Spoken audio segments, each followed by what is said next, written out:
नमस्कार दोस्तों, मैं बलवीर चौधरी आप सभी का जॉब एंड जीके पर स्वागत करता हूं। दोस्तों, आज के इस वीडियो में हम चर्चा करेंगे राजस्थान सीईटी एग्ज़ाम 2022 के बारे में। जैसा कि दोस्तों आप सभी को विदित है और आपने देख भी लिया होगा, राजस्थान का जो सीईटी एग्ज़ाम की जो नोटिफिकेशन है वो जारी हो गई है। और ये जो नोटिफिकेशन है वो आपकी ग्रेजुएशन लेवल की जारी हुई है, यानी कि स्नातक लेवल की ये आपके नोटिफिकेशन आई है। तो उसी नोटिफिकेशन के जो महत्वपूर्ण बिंदु है उनके ऊपर चर्चा करेंगे, जिसके अंदर आपकी योग्यता, सिलेबस, परीक्षा तिथि, इसके अलावा आयु सीमा और परीक्षा का पैटर्न किस तरह से रहेगा, ये सारी की सारी जो चीज़ें हैं वो इस वीडियो के अंदर हम बिल्कुल आसान भाषा में चर्चा करने वाले हैं। तो वीडियो को आपको एंड तक ज़रूर देखना है। और आगे भी दोस्तों राजस्थान सीईटी चाहे वो ग्रेजुएशन लेवल हो या 12वीं लेवल हो, सभी के बारे में अपडेट पाने के लिए आप इस चैनल को सब्सक्राइब ज़रूर कर लीजिए, ताकि आपको आगे भी इसी तरह के वीडियोज़ मिलते रहे। तो ये दोस्तों आपका ऑफिशियल नोटिफिकेशन है और राजस्थान कर्मचारी चयन बोर्ड आपका जो एग्ज़ाम है वो आयोजित करवाने वाला है। और जैसा कि मैंने आपको बता दिया है, ये जो आपकी सीईटी है वो स्नातक लेवल का आपका नोटिफिकेशन आया है और बहुत जल्दी आपका जो 12th लेवल का है वो नोटिफिकेशन भी आ जाएगा। और इसके अंदर दोस्तों सबसे पहले बात करते हैं कि कौन कौन सी वैकेंसी को शामिल किया गया है। तो इसके अंदर दोस्तों 8 तरह की जो ये वैकेंसी है उनको शामिल किया गया है, जो आप देख सकते हैं। ये मैंने टेलीग्राम पे भी डाल दिया है और आपने किसी अन्य जगह पर भी इसको देख लिया होगा। तो ये वैकेंसी इसके अंदर शामिल की गई है। अब हम बिंदुवार एक एक बिंदु के ऊपर चर्चा करते हैं। तो सबसे पहले दोस्तों इसके अंदर बताया गया है कि जो आपकी ये सीईटी है वो केवल और केवल एक पात्रता एग्ज़ाम है। इसके द्वारा आपका फाइनल सिलेक्शन नहीं होगा, यानी कि नौकरी की इससे कोई गारंटी नहीं है। ये एग्ज़ाम देने के बाद में आपकी जो मुख्य परीक्षा है वो भर्ती वाइज अलग अलग होगी, उसको पास करने के बाद में ही आपको सिलेक्शन मिलेगा। अगला पॉइंट है दोस्तों, आपकी जो एग्ज़ाम है वो वर्ष में कम से कम एक बार ज़रूर आयोजित की जाएगी और समान पात्रता परीक्षा का जो स्कोर है वो आपके परिणाम की दिनांक से 1 वर्ष के लिए मान्य होगा। यानी कि जनवरी में आपके एग्ज़ाम होगी और फरवरी में अगर आपका जो रिज़ल्ट आता है तो उसके 1 साल बाद तक जो आपका परिणाम है वो मान्य रहेगा। तो मुख्य बिंदुओं के ऊपर ही हम चर्चा करेंगे, बाकी के आप सभी पढ़ सकते हैं। उसके बाद में दोस्तों कि मैं कितने एग्ज़ाम सीईटी के दे सकता हूं, तो इसके बारे में यहाँ पर दिया गया है कि आपको जो सीईटी है उसके अंदर कोई बाध्यता नहीं है कि आपको इतने बार ही एग्ज़ाम देना है। आप कितने भी एग्ज़ाम दे सकते हैं, आपको हर बार अपना स्कोर सुधारने का अवसर मिलेगा और जो भी आपका सर्वोत्तम स्कोर होगा, जो हाईएस्ट स्कोर होगा, उसी को आपके रिज़ल्ट में मान्यता दी जाएगी। उसके बाद में दोस्तों सबसे इम्पोर्टेंट सवाल कि जो आपकी सीईटी है वो हो जाएगी, उसके बाद में आपको किस तरह से पास किया जाएगा, मुख्य परीक्षा के लिए किस तरह से पास किया जाएगा।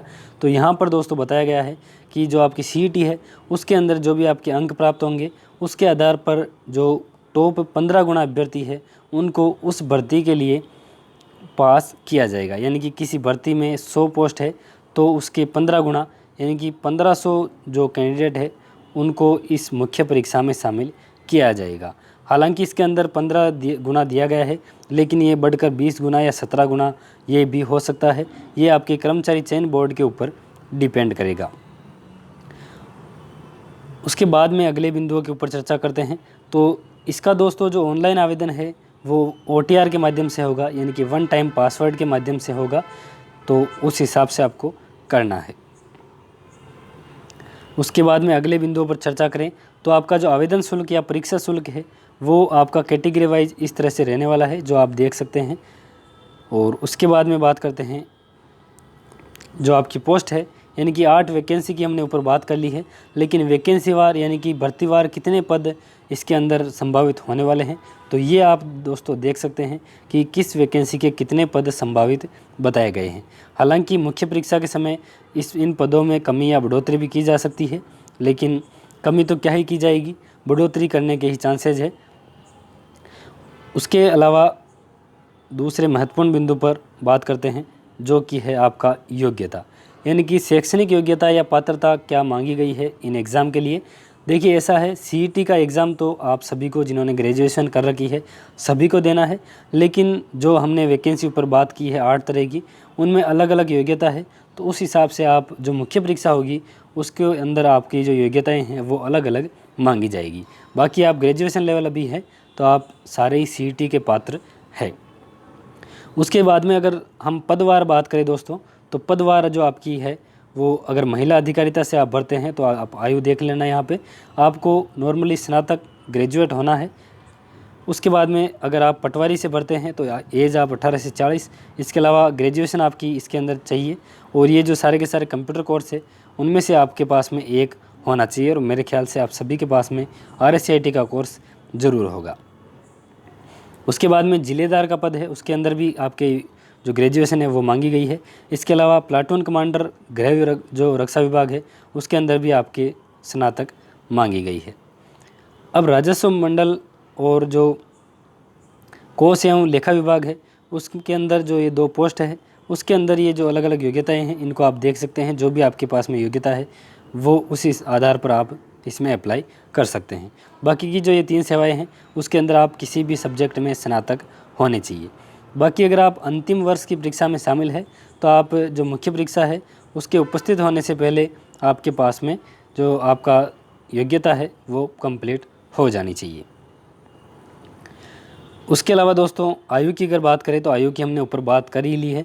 बाकी 2 साल की छूट भी आपको जो प्रक्रियाधीन है अभी, हालांकि अगर उसको जो अधिसूचना है वो जारी हो जाती है तो उसी के आधार पर आपको 2 वर्ष की छूट अलग से मिल जाएगी। हालांकि आयु को लेकर, क्योंकि 18 से 40 है तो आयु को लेकर कोई भी इसके अंदर दिक्कत नहीं है। उसके बाद में ऑनलाइन आवेदन की तिथि क्या रखी गई है, तो दोस्तों ऑनलाइन आवेदन आपके 22/9/2022 से यानी कि 22 सितंबर से 21 अक्टूबर तक ऑनलाइन आवेदन का आपका समय रहेगा। तो उसी के बीच में आपको आवेदन करना है। अब बात आती है कि आपकी जो एग्ज़ाम डेट है यानी कि परीक्षा तिथि है वो क्या रहने वाली है। तो देखिए दोस्तों, ऐसा है जो आपकी एग्ज़ाम है वो 6 जनवरी से 9 जनवरी के बीच में प्रस्तावित है। 2023 के अंदर ये आपकी एग्ज़ाम होगी। हालांकि समय आपके पास में लगभग 3-3.25 महीने का समय है, तो उस हिसाब से आपको तैयारी करनी है। तैयारी किस तरह से करनी है ये भी मैं वीडियो डाल दूंगा, क्योंकि बड़ा सिलेबस है तो उसको किस हिसाब से करना है उसके ऊपर भी मैं आपको जल्द ही एक वीडियो उपलब्ध करा दूंगा। अब आपकी एग्ज़ाम अगर 1 से अधिक चरणों में होती है तो नॉर्मलाइजेशन भी इसके अंदर किया जाएगा। तो मुख्य बिंदुओं के ऊपर ही हम बात कर रहे हैं, क्योंकि बाकी बिंदु तो आप पढ़ ही लेंगे। तो इम्पोर्टेंट जो पॉइंट है वो आपके छूट ना जाए। अब बात आती है आपकी एग्ज़ाम की स्कीम की, यानी कि परीक्षा का पैटर्न किस तरह से रहेगा। तो सबसे पहले तो आपके 150 प्रश्न आएंगे। प्रत्येक प्रश्न 2 अंक का होगा, यानी कि 300 नंबर के आपके प्रश्न पूछे जाएंगे और 3 घंटे का आपको समय दिया जाएगा। और बहुविकल्पी प्रश्न होंगे। इसके अलावा सभी के अंक समान है। और सबसे बड़ी बात, इसके अंदर नेगेटिव मार्किंग आपके नहीं रखी गई है। ठीक है, नेगेटिव मार्किंग इसके अंदर नहीं रखी है। अब बात करते हैं सब्जेक्ट वाइज आपके क्या क्या रखा गया है। तो दोस्तों आपके इंडिया और राजस्थान का आधुनिक इतिहास, इसके अलावा राजस्थान का इतिहास और कला संस्कृति, ये सारे के सारे आप टॉपिक वाइज, और सिलेबस के ऊपर हम विस्तार से अलग से चर्चा करेंगे। इसके अंदर भारत का भूगोल भी है। सिलेबस काफ़ी इसका लंबा चौड़ा है। राजस्थान का भूगोल, राजस्थान की राजनीतिक व्यवस्था, भारत की राजनीतिक व्यवस्था, भारत की अर्थव्यवस्था, राजस्थान की अर्थव्यवस्था और साइंस टेक, इसके अलावा रीजनिंग और मैथमेटिक्स, ये यहाँ तक रीजनिंग है। उसके बाद में आपके ये सारे के सारे जो टॉपिक है वो आपके मैथमेटिक्स के रखे गए हैं। उसके बाद में हिंदी और अंग्रेजी यानी कि लैंग्वेज दोनों तरह की आपके पेपर में पूछी जाएगी। तो ये आप देख सकते हैं। इसके अलावा कंप्यूटर का ज्ञान भी आपसे पूछा जाएगा। और लास्ट में आपकी जो करंट अफेयर है, राजस्थान, भारत और अंतर्राष्ट्रीय तीनों ही तरह की करंट अफेयर, चर्चित व्यक्तित्व, स्थान और संस्थाएं और खेलकूद, इन सभी से जुड़ी हुई जो करंट अफेयर है वो आपसे पूछी जाएगी। यानी कि सिलेबस बहुत ही ज़्यादा इसका बड़ा है। तो किस तरह से 3 महीने में आपको तैयारी करनी है वो भी मैं वीडियो अगले जो कुछ दिन है उसके अंदर डालने का प्रयास करूंगा।